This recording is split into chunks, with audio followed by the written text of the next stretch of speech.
1% од вакцините дистрибуирани до здравствениот дом Железничар во Скопје, како и до болниците во Демир Хисар, Велес и Свети Никола, се со стари декларации, но не се со поминат рок, вели министерот за здравство Венко Филипч. Поради празниците, допрва ќе се утврдува како дошло до ваков пропуст, но постои можност за одземање на дозволата за работа на Македонија Лек, компанија која е увозник и дистрибутер на вакцините, од каде се извинија за техничките грешки.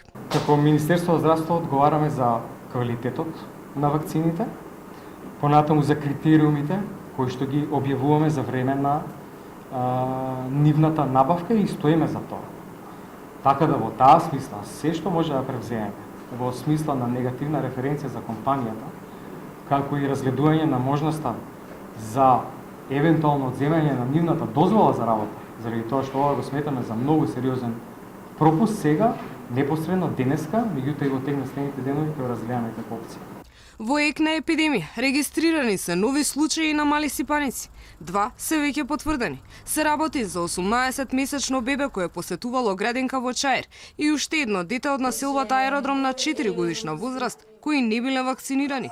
Лекарите велат дека родителите кои деновиве ги носат децата да примат вакцина, повеќе се интересираат за потеклото и квалитетот на вакцините.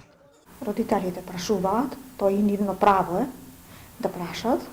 И јас им објаснувам која е вакцината, кој производител е, се што ги интересира ги прашувам. Дури им викам самите да си проверат амбалажата на вакцината, датумот, рокот на трајање и све тоа може им е видливо на пациентите.